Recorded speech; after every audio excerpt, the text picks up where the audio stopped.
हरियाणा सरकार ने अपने 100 दिन पूरे कर लिए हैं और इसका लेखा जोखा भी दिया है। साथ ही साथ इस पर विपक्ष का क्या कहना है, बातचीत करेंगे। हमारे साथ थानेसर से कांग्रेसी विधायक अशोक अरोड़ा जी हैं, इनसे जानते हैं। सर, बीते दिन की प्रेस कॉन्फ्रेंस हुई, जाहिर तौर पर आपने भी सुना होगा। 100 दिन का जो लेखा जोखा है वो मुख्यमंत्री के द्वारा दिया गया है, किस तरह से देखते हैं?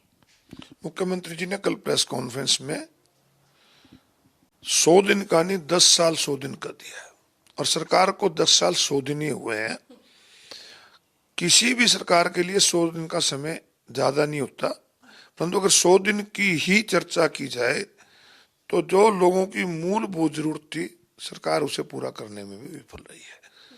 सरकार एक तरफ दावा करती है कि हम 24 फसलों पे एमएसपी दे रहे हैं, परंतु हमारे एरिया में जीरी की जब फसल मंडी में आई, सरकार बनी थी, उस समय जीरी की फसल में किसान को 250 से 300 रुपये एमएसपी से नीचे लिए मिला।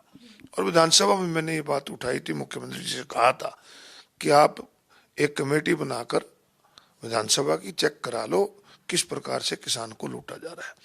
और जब बिजाई का मौसम चला, बिजाई में डीएपी की जरूरत पड़ती है तो बाजार से डीएपी भी गायब रही, यूरिया की जरूरत पड़ती है, यूरिया भी गायब रहा। और इन 100 दिन में कलेक्टर रेट बढ़ाकर, ईडीसी की रेट बढ़ाकर और फ्यूल सरचार्ज 47 पैसे बिजली उपभोक्ताओं पर लाकर इन्होंने लोगों पे बोझ डालने का काम किया है।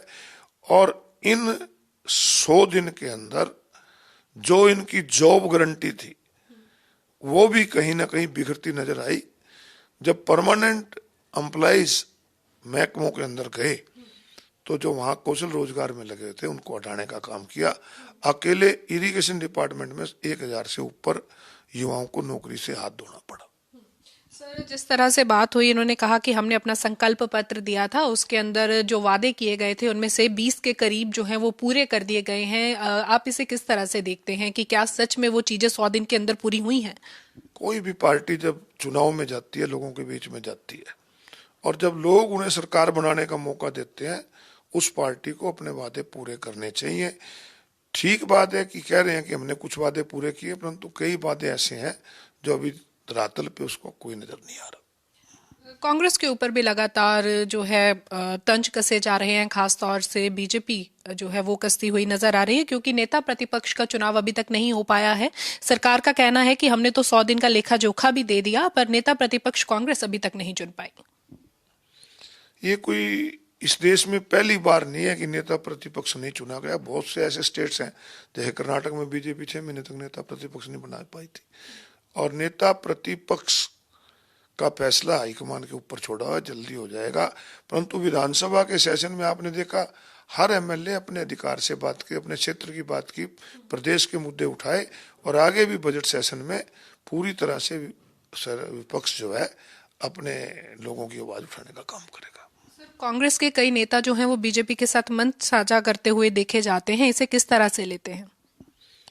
अगर सरकार कोई अच्छा काम करती है तो उस एमएलए के हल्के में कोई नया प्रोजेक्ट लाते हैं और एमएलए उसकी जाके वहां प्रशंसा करता है, कोई बुराई नहीं। सरकार, हमारा विरोध कोई ये नहीं है कि हमने विरोध के लिए विरोध करना है, तो सरकार कोई अच्छे काम करे तो अगर एमएलए वहां पर जाते हैं तो मैं बुराई नहीं समझता। सर, आखिरी सवाल आपसे लूंगी। जिस तरह से दिल्ली में इलेक्शन चल रहे हैं, सभी पार्टियां जो हैं हरियाणा से भी दिल्ली जाकर के अपनी अपनी पार्टी के लिए प्रचार कर रही हैं, वहीं पर यमुना को लेकर जो मसला है वो सामने आया है। अरविंद केजरीवाल ने जो बयान दिया है यमुना को लेकर के, हरियाणा के ऊपर दोष लगाए हैं कि जहरीला पानी छोड़ा जा रहा है। अरविंद केजरीवाल जी का जो बयान है पूरी तरह से निंदनीय है। और दोनों पार्टियां, बीजेपी की बात करें या आम आदमी पार्टी की करें, दिल्ली में चुनाव के लेकर इस प्रकार की बात करते हैं। जहां तक दिल्ली के पानी की बात है, दिल्ली का पानी जो दिल्ली में जाता है, कोई यमुना कैनाल से सीधा पानी वहां नहीं जाता, वो वेस्टर्न यमुना कैनाल से, मुनक हेड से पानी माइनर द्वारा वहां पर जाता है और आज से नहीं बरसों से चला आ रहा है। और इस प्रकार से जो उनका बयान है पूरी तरह से गलत है। और जो बीजेपी के नेता या मंत्री जिनकी सरकार है आज हरियाणा में, वो अपनी सरकार में ही प्रदर्शन करने तो केजरीवाल के वहां जाके करें। बहुत बहुत शुक्रिया बात करने के लिए। तो हमारे साथ कांग्रेस से सीनियर नेता अशोक अरोड़ा थे और इन्होंने बातचीत की है, चाहे यमुना का मसला हो या फिर बीजेपी के 100 दिन जो हरियाणा में पूरे हुए हैं उसको लेकर के इन्होंने अपनी राय रखी है। वीडियो जर्नलिस्ट शिवम के साथ लिविंग इंडिया के लिए चंडीगढ़ से हरसिमरत।